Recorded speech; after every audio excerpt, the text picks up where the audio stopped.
Après les bombardements de camps des déplacés internes de Mugunga, Kinshasa menace de quitter le processus de Luanda sur le cessez-le-feu dans l'est de la République démocratique du Congo signé avec Kigali.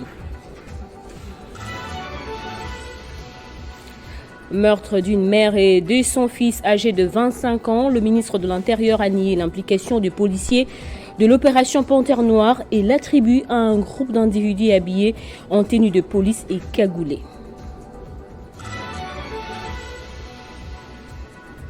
La suspension des livraisons de carburant le nuit et le week-end dernier par CEP Congo faute de la sempiternelle question de la dette pétrolière a empiété sur le bon fonctionnement des transports en commun à Kinshasa jusqu'à ce mardi. Madame, Monsieur, merci de nous avoir choisis pour vous informer. Ouvrons ce journal par la pénurie de carburant. Les Kinois vivent le calvaire. De longues files ont été observées dans plusieurs stations de la capitale depuis le samedi. Une situation causée par la société CEP Congo qui exige le paiement de ses dettes à hauteur de plusieurs millions de dollars américains afin de reprendre l'approvisionnement de ces produits pétroliers tous les jours. Le ministre des Hydrocarbures a rassuré de son côté que le problème est en train d'être résolu avec déjà un acompte de 2 millions de dollars américains. Sur le terrain, le fil d'attente persiste encore et la population continue de payer les pots cassés avec la majoration du prix de certaines courses par les conducteurs de transport en commun. C'est un spectacle désolant auquel se livrent les Kinois ces derniers temps suite à la pénurie de carburant. Si certaines stations demeurent jusqu'alors fermées, faute de carburant, d'autres ont ouvert malgré la faible réserve du produit. Des longues files sont constatées ça et là, la nuit comme le jour, entraînant même des embouteillages. Un véritable calvaire pour les Kinois qui n'en peuvent plus. Nous sommes en difficulté de nous approvisionner en carburant. C'est un réel problème depuis quelques jours. On se demande s'il existe un ministre des hydrocarbures ou pas dans ces pays, parce qu'avant toute crise, il y a toujours des prévisions. Les carburants coûtent cher, cette situation est un calvaire. On aimerait savoir ce que le ministre a pris comme disposition pour pallier cette situation.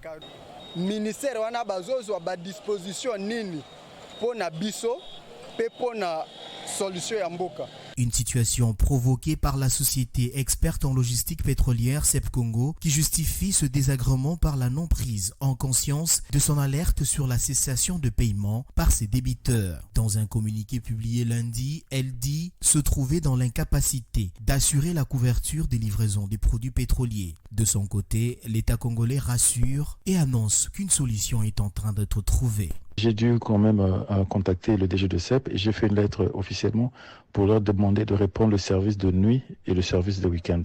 Et la réponse elle est favorable. Donc je pense que cette nuit, le temps que le ravitaillement des stations se fasse, demain nous allons déjà commencer à voir que les choses vont se stabiliser. Parce qu'on n'est pas en manque ou en rupture de produits, c'est juste la logistique qui nous a posé problème. Le gouvernement a payé vendredi passé 2 millions de dollars à CEP sur les 15 millions réclamés par CEP, parce que CEP disait que c'était très urgent, et je comprends parce qu'ils doivent payer que ce soit les primes et que ce soit leur personnel, et qu'ils ont des problèmes de trésorerie, vu que la plupart des sociétés commerciales aussi ont des problèmes de trésorerie, donc ils doivent à CEP, l'État doit à CEP, et c'est ce qui fait qu'ils avaient demandé 15 millions, mais on a d'abord pu débloquer 2 millions, et logiquement il y a 3 millions qui vont être débloqués la semaine, dans la semaine. L'État congolais doit donc des millions de dollars à la société experte en logistique pétrolière. J'ai cité ici CEP Congo qui ne fait que réclamer ce qui lui est dû afin justement d'approvisionner toutes les sociétés commerciales. C'est donc un problème à résoudre dans l'urgence afin de permettre aux Kinois de pouvoir circuler parce que c'est le calvaire qui se vit actuellement. Plus d'un mois après la nomination du nouveau Premier ministre, l'on s'interroge encore. Qu'est-ce qui bloque la sortie du gouvernement, Judith Toulouka? Une question qui semble ne pas trouver réponse en ce moment. Mais déjà, selon certaines indiscrétions, le problème serait celui des autorités morales ou responsables de partis, voire regroupements politiques qui tiennent à revenir au gouvernement. Contraire aux aspirations de la première ministre Judith Souminois, à quand la sortie du gouvernement? Jean-David Kilolo tente d'y répondre dans ce document. Plus de 5 mois après les élections, le gouvernement s'est fait toujours attendre. sur fond de crise sécuritaire dans l'est de la République démocratique du Congo. Qu'est-ce qui bloque alors? C'est la question qui est sous les lèvres de plusieurs Congolais. Quand on sait que la sortie du gouvernement, c'est un moment de partage des gâteaux pendant lequel les politiciens s'arrangent pour éviter les frustrations. Selon certaines indiscrétions, quelques aspects politiques bloqueraient la sortie du gouvernement de Judith Suminwa Tuluka, parmi lesquels la liste UDPS qui doit être retouchée et validée personnellement par le président Félix Tshisekedi. La question de certaines autorités morales qui tiennent à faire partie du gouvernement alors que le président Félix Tshisekedi refuse farouchement. Au lieu d'envoyer 3 noms comme requis, certaines autorités morales ont envoyé leurs propres noms ou ceux de leurs enfants. Certaines personnalités qui ont plus de 65 ans veulent soit retourner au gouvernement, soit l'intégrer. Certains anciens ministres tiennent à retourner au gouvernement alors que leur nom pose problème. Seule institution politique en place et en règle, le président de la République, qui malheureusement est totalement bloqué. Il ne peut compter ni sous l'Assemblée nationale, ni sous le Sénat, encore moins sous le gouvernement pour exercer ses prérogatives constitutionnelles. L'institution, cours et tribunaux est sans la haute cour. Bloqué à quel moment? Disons vrai, bloqué au moment où l'État est menacé de l'intérieur, tout comme de l'extérieur. Face à cette évidence, il ne sert à rien de se livrer à la politique de l'autruche et à la diversion comme on en a l'habitude. Ce que l'on vit à ce jour, ce n'est pas ce pourquoi l'UDPS a combattu depuis 1982 avant d'accéder au pouvoir en 2018. C'est pourquoi l'Union sacrée de la nation s'est constituée en 2021. Ce n'est pas ce pourquoi le peuple a donné 73% au président Félix Tshisekedi lors de la présidentielle et 470 députés nationaux à la majorité parlementaire. Dans cette affaire, il faut déjà être un esprit malsain pour engager, à quelque niveau que ce soit, la responsabilité de l'opposition. Peu importe pour celle-ci d'être républicaine ou non républicaine. Pour certains, c'est de la responsabilité des acteurs politiques, ceux de la majorité au pouvoir, l'union sacrée et du parti au pouvoir, l'UDPS, car pour le moment, le gouvernement Tuluka bloqué par l'Assemblée nationale, bloqué par la Cour constitutionnelle, bloqué pour cause des juges fin mandat. Conséquence logique, le président de la République est lui-même bloqué. Tension à l'Assemblée nationale, à quoi joue le président du bureau d'âge, Christophe Mbosson-Kodia, dans le retard de l'organisation de l'élection et l'installation du bureau définitif. Les députés nationaux menacent justement de déclencher une action en destitution contre le président du bureau d'âge si rien n'est fait dans 48 heures. Dans une lettre adressée à ses collègues députés, l'élu de Massissi, Didier Kamundou, appelle à la retenue et exige la reprise du processus de mise en place du bureau définitif. Nous sommes en ligne avec ces députés nationaux, Didier Kamundou. Bonjour, que dit exactement votre lettre? Moi, je n'ai pas écrit à une autorité particulière. J'ai adressé mon message à mes collègues députés pour leur faire prendre conscience de ce qui se passe à l'Assemblée actuellement. Comme vous le savez, ça va faire maintenant 5 mois depuis que nous avons eu les élections. Et à la suite de ces élections, les députés ont été élus et ils se sont tous déplacés pour rejoindre Kinshasa. 5 mois jour pour jour, il n'y a rien qui avance dans cette assemblée ici. Et ça m'inquiète. Comme vous le savez, les pays traversent des moments difficiles. Que ce soit sur le plan sécuritaire, et prioritairement sur le plan sécuritaire, les pays traversent un moment très très difficile. Nous risquons de perdre une partie de notre pays. La population de cette zone souffre d'une manière incommensurable. Mis à part cette population, le reste du pays traverse aussi une situation sociale difficile. Pendant ce temps, nous, députés, élus du peuple, on est là, on s'aventure dans la ville de Kinshasa. Tout simplement parce que ceux qui doivent faire le travail ne le font pas. Ça va faire un mois, jour pour jour, qu'aucune plénière n'a été convoquée, sans aucun motif valable.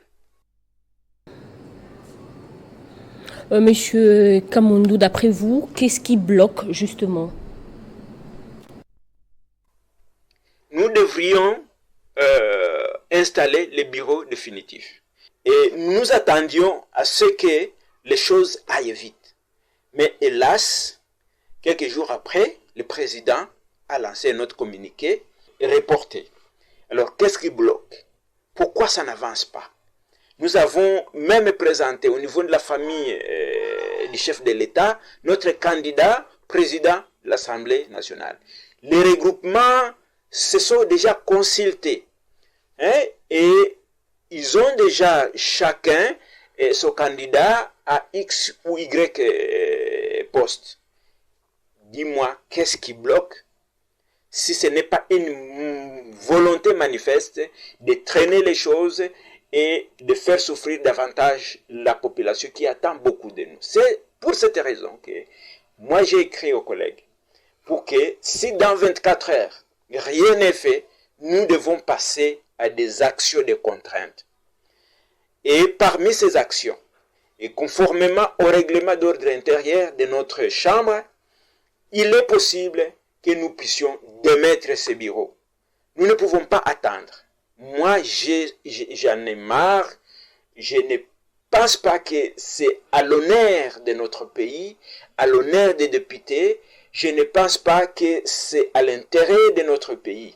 Nous devons faire vite pour mettre en place les bureaux définitifs et que le travail commence, que la diplomatie parlementaire se mette en place pour que nous puissions aider les chefs de l'État, aider les gouvernements qui sera mis en place à avancer dans leur travail, de résoudre les problèmes des citoyens.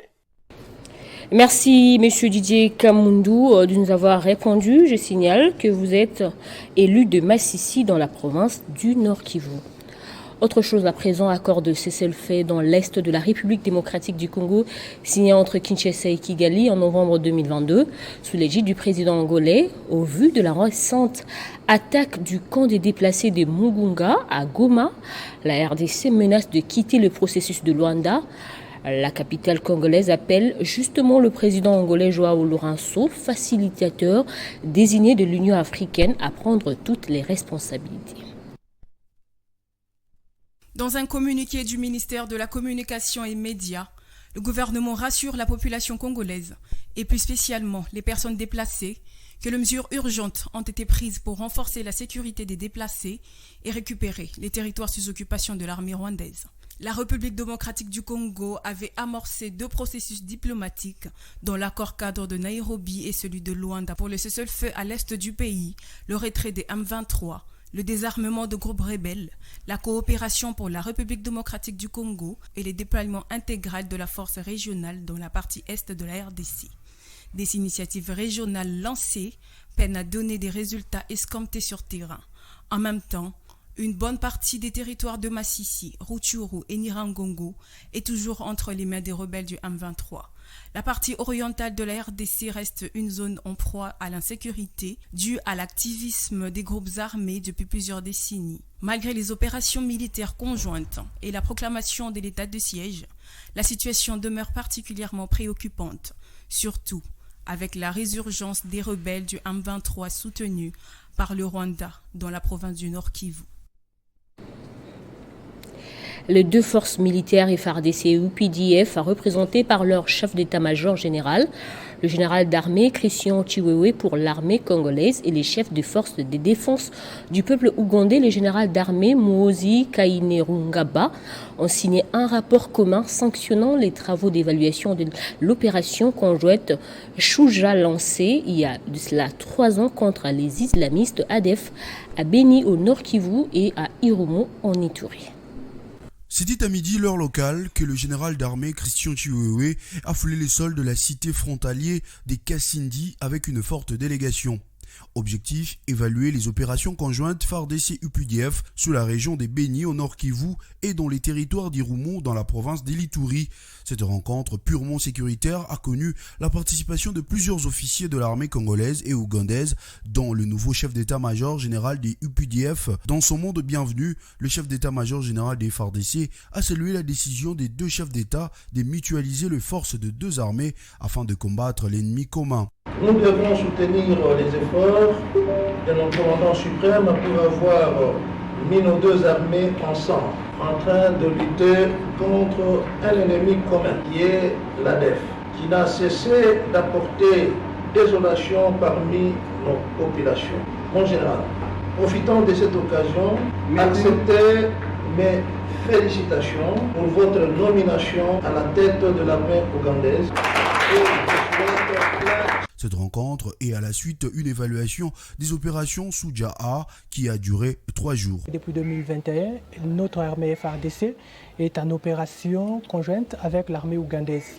Nous avons passé cette période pour traquer les terroristes djihadistes islamistes MTM-USCAP et nous avons diminué un nombre important de ces commandants et aussi de ces combattants. Nous avons réussi à libérer nos compatriotes qui étaient kidnappés, pris en otage par ces mouvements terroristes. Nous avons récupéré des armes. Le moment fort de cette rencontre est la signature du rapport final de l'évaluation des opérations conjointes FARDC-UPDF entre les deux chefs d'état-major généraux de deux armées. C'est dans la soirée que le général d'armée Christian Chiwewe, avec sa délégation, ont accompagné le général d'armée Darmin Mouozi à la frontière de deux pays. Parlons sécurité à Kinshasa cette fois, affaire décès d'une mère et de son fils. Lors de l'opération Panthère Noire, le vice-premier ministre chargé de l'Intérieur était face à la presse pour éclairer l'opinion. Peter Kazadi a précisé qu'il ne s'agit pas des éléments de la police nationale congolaise, mais plutôt de bandits en main armée qui ont perpétré ces actes dans le but de saboter l'opération que mène la police. Le vice-premier ministre en charge de l'Intérieur et Sécurité, Peter Kazadi Kankonde, a condamné avec véhémence les actes de sabotage de l'opération Panthère Noire par un groupe des malfrats déguisés en tenue de la police. Au cours d'une communication faite lundi, le patron de la territoriale a présenté ses condoléances les plus attristées suite à la mort d'une mère et de son fils par des hommes, selon lui, habillés en tenue de la police. C'est hors la loi, dit-il, sont déterminés à saboter l'opération Panthère Noire initiée pour traquer les Koulouna. Il ne s'agit nullement pas des éléments en ordre que la police déploie sur terrain, mais plutôt des bandits en main armée. Je tiens à exprimer mon regret et ma consternation des suites des décès par balle de deux de nos compatriotes victimes d'un acte criminel odieux perpétré, selon les rapports sécuritaires, par des individus non autrement identifiés, habillés en tenue de la police. Au nom de toutes les structures organiques de la police nationale congolaise et aux miens propres, je tiens à rassurer l'opinion nationale qu'avec la contribution de ma collègue ministre d'État, ministre de la Justice et garde des Sceaux, les enquêtes sont en cours pour faire la lumière sur cet incident malheureux et que les auteurs de cet acte seront retrouvés et traduits devant les instances judiciaires pour des sanctions exemplaires. Déjà, la police signale l'arrestation d'un suspect qui a été conduit à l'auditorat militaire. C'est dans ce cadre que le vice-premier ministre en charge de l'Intérieur et Sécurité, Peter Kazadi, en appelle à la vigilance de la population et lui demande de bien collaborer avec la police afin de dénoncer tout élément suspect dans son entourage. Dressant un bilan à mi-parcours de cette opération qui vise à lutter contre la criminalité urbaine, Peter Kazadi a démontré que jusqu'à présent, l'opération se passe très bien sur le terrain. Environ 1000 Koulouna ont été arrêtés dans le cadre de cette opération et envoyés à Kanema-Kassese pour des travaux champêtres. Exeta édition 2024 en Ituri, quelques centres d'examen ont été délocalisés suite à la situation sécuritaire non favorable pour la bonne passation des épreuves hors session dans certaines entités du territoire de Djougou et d'Irumu. Les épreuves préliminaires des examens d'État ont été lancées hier, lundi 6 mai, en province de l'Ituri par le vice-gouverneur policier.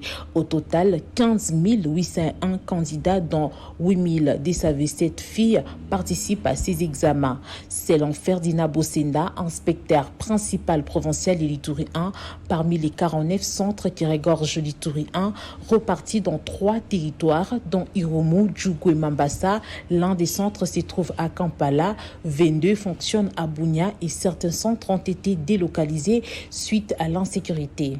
Pour des raisons de sécurité, nous avons créé les centres de Djougou à Nizi et à Bambou. Et pour la raison de proximité, les centres d'Irumu 2 fonctionnent à Bunia. Nous avons également accueilli 49 candidats venus de Mungwalu dans les centres de Bunia, a-t-il précisé.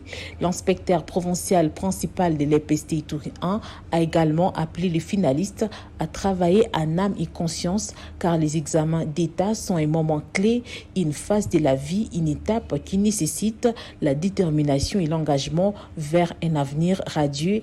Avant d'ajouter, je cite, « Je vous conseille de ne pas intégrer les groupes armés ».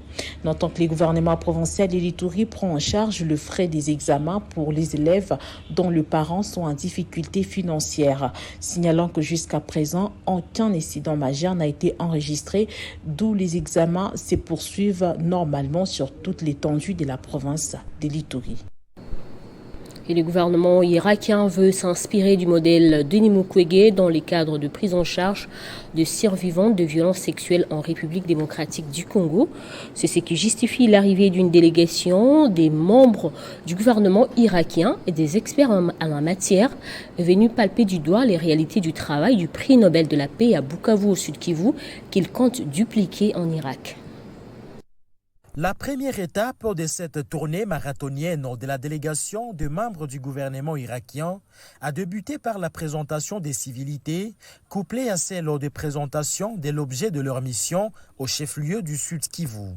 Peu après, c'est à l'hôpital du professeur Dr Denis Mukwege que la délégation se rendra en compagnie de l'équipe du prix Nobel de la paix, où ils ont palpé du doigt les réalités du système de prise en charge et des survivantes des violences sexuelles. La chef des programmes chargée de la justice transitionnelle à l'Organisation mondiale des migrations basée en Irak a laissé entendre que la fondation Denis Mukwege reste une référence au niveau régional mais aussi mondial, surtout avec son modèle holistique de prise en charge des survivantes des violences sexuelles. Aujourd'hui, le modèle est en train d'être répliqué dans plusieurs pays et donne de l'inspiration en fait aux acteurs de la société civile, mais aussi des acteurs gouvernementaux. Un travail remarquable que réalise le professeur Denis Mukwege dans son combat de sauver la dignité des femmes victimes des violences a retenu l'attention des visiteurs qui ont émis le vœu de dupliquer le même modèle en Irak. Nous sommes venus de l'Irak pour profiter de l'expérience de ce grand travail humanitaire qui existe ici pour mieux travailler chez nous en Irak à travers ce que vous faites ici. Le gouvernement irakien veut donc suivre les pas de Denis Mukwege dans la prise en charge des victimes des survivantes des violences sexuelles. Je voudrais dire merci à tous les staffs de l'hôpital de Panzi, de la fondation Panzi, et à Dr Mukwege aussi personnellement pour ces grands travaux qu'ils sont en train d'abattre, mais aussi pour les chaleureux bienvenus que nous avons vus. À l'hôpital de Panzi et à la fondation éponyme, la méthode de prise en charge holistique est axée sur 4 piliers, notamment les niveaux médical, la psychosociale, la réinsertion socio-économique, ainsi que l'accompagnement juridique et judiciaire de femmes victimes des violences sexuelles et celles basées sur les genres. Denis Mukwege est devenu un modèle mondial et donc une fierté pour le pays. En sport, le championnat national d'haltérophilie et culture physique a tiré ses rideaux à Kinshasa. En powerlifting, Kani Kanana a conservé le titre après avoir réalisé 750 kilos, un premier record en République démocratique du Congo. La 8e édition du championnat national d'haltérophilie et culture physique a tenu ses promesses. Pendant 3 jours, des athlètes venus de quelques provinces ont compéti d'abord à la place commerciale 7e rue Limitée avant la finale à la salle Chauveuse à Gombe. Le powerlifting, l'artérophilie et le bodybuilding, 3 épreuves au menu de cette compétition dans les catégories masculines et féminines. En powerlifting, Kani Kanana conserve le titre de champion du Congo. L'athlète de Kinshasa de plus de 100 kg a fait plus que la saison passée. 300 kg pour les soulevés de terre, 265 kg pour les squats et 200 kg pour les développés couchés, soit un total de 765 kg, un premier record en RDC.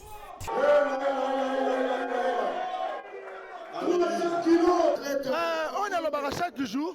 Sport, c'est la famille. Mais dès que nous sommes sportifs, il faut tous à la canaba guerre moko loyal. C'est un record. Parce que bon, qui est 250, on a salé 255 et ensuite on a 265. La personne va devoir. Nous prenons la direction du Dolaba où s'est déroulé à Kolwezi Motocross, une compétition mondiale qui a réuni plus de 30 concurrents venus des différents pays au site où on s'est là. Le gouverneur Fifi Masuka a apporté son soutien à cette organisation. Nous sommes bel et bien à Kolwezi, chef-lieu de la province de Lualaba, où s'est tenue cette compétition motocross dénommée Wansela Cross. Une compétition qui se tient sous l'égide de Andy Barapana Mutombo, conseiller municipal de la commune de Djilala. Un peu d'enthousiasme. Et encore merci à Dieu parce que ça s'est réalisé. C'était comme une blague, mais ça s'est réalisé. Et je voudrais dire merci à toutes les personnes qui ont cru en nous, toutes les personnes qui nous ont aidés. Et merci à toutes les personnes qui sont venues nous soutenir. Merci à... Ce fils du pays veut à tout prix ramener cette discipline mondiale sur sa terre natale. Wansela Cross a réuni plus de 30 pilotes venant des différents pays, y compris la République démocratique du Congo, le Haut-Katanga, le Lualaba, Kinshasa ou même l'Afrique du Sud ont été représentés. Un grand circuit a été suivi à Wansela, un site touristique qui regorge les atouts dans cette province de Lualaba.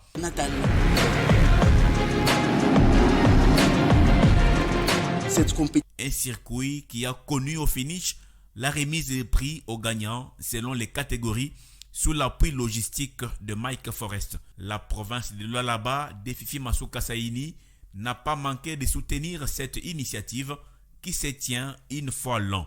Le Lualaba reste une province aux visions multiples sous le leadership de sa gouverneure. Place au rappel des titres à présent. Après les bombardements de camps des déplacés internes de Mugunga, Kinshasa menace de quitter le processus de Luanda sur le cessez-le-feu dans l'est de la République démocratique du Congo signé avec Kigali. Meurtre d'une mère et de son fils âgé de 25 ans. Le ministre de l'Intérieur a nié l'implication des policiers de l'opération Panthère Noire et l'attribue à un groupe d'individus habillés en tenue de police et cagoulés.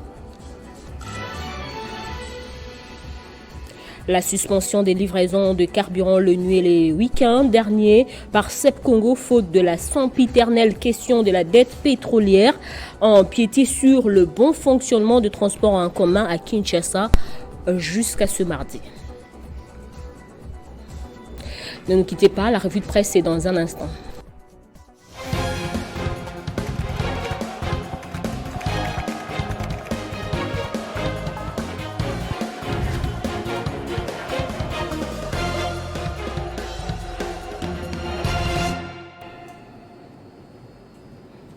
Avec Héritier Tambois, nous allons prolonger l'actualité à travers les titres parus ce mardi. Bienvenue. Merci Bédrine, bonjour et salutations respectueuses à toutes ces personnes qui nous suivent de partout.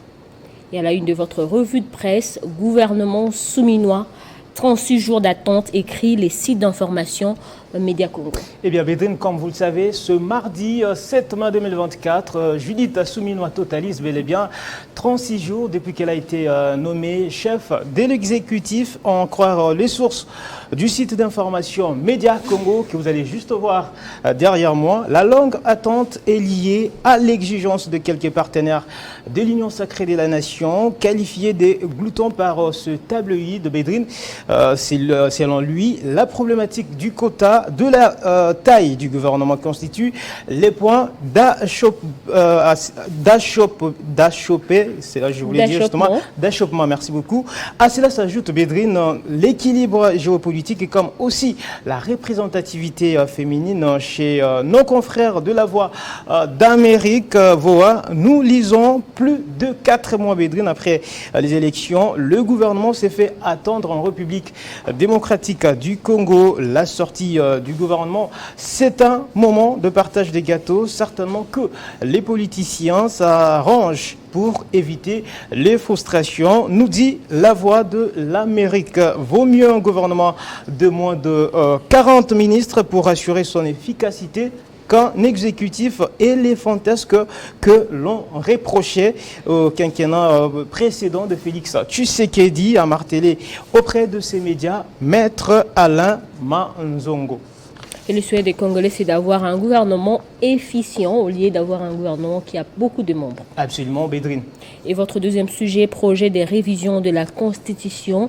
Le camp Fayulu accuse Tshisekedi de vouloir se maintenir illégalement au pouvoir. Absolument, et c'est comme ça que titre d'ailleurs le site d'information 7 sur 7 qui rapporte que dans une déclaration parvenue hier lundi, les idées de Martin Fayulu s'est opposé à la révision ou encore le changement de la Constitution préconisé d'ailleurs par le président de la République Félix Tshisekedi. Pour ce parti de l'opposition, la Constitution comme soutenue par Félix Tshisekedi peut en aucun cas constituer un blocage pour la mise en place du gouvernement. Dans ses communiqués consultés aussi par le média politico.cd, les idées rappellent à Tshisekedi son opposition à tout changement de la loi fondamentale, surtout dans ces articles verrouillés. Selon ce média, le parti politique Engagement pour la citoyenneté et les développements est vent debout contre toute idée de changement ou modification de la Constitution. Les idées estiment que penser à changer ou à modifier, Bédrine, la Constitution relève des manœuvres du régime au pouvoir visant à se maintenir illégitimement au pouvoir. Est-ce que ce n'est pas un cri qui vient un peu plus tôt? Justement, comme vous voulez dites. Et en Russie, le président Vladimir Poutine investit pour un 5e mandat. Et oui, Bédrine, nous allons le voir juste derrière moi.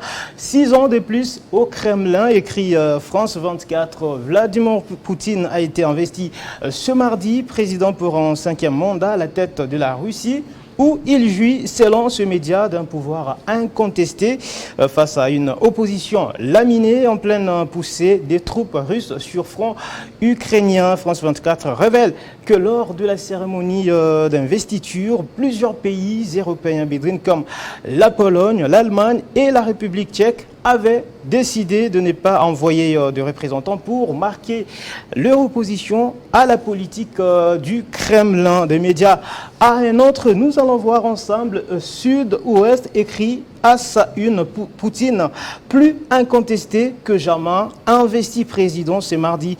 Le média ajoute que l'investiture coïncide avec une situation plus favorable sur les fronts pour l'armée russe qui avait subi d'humiliants revers au printemps et à l'automne 2022 lors des premiers mois de son attaque à grande échelle contre Kiev. Voilà qui me fait notre revue de presse de ce mardi, Bédrine Keng. Merci Héritier Tamboa pour toutes ces précisions. Je vous en prie. Et c'est par ici que prend fin cette édition. Merci de votre fidélité.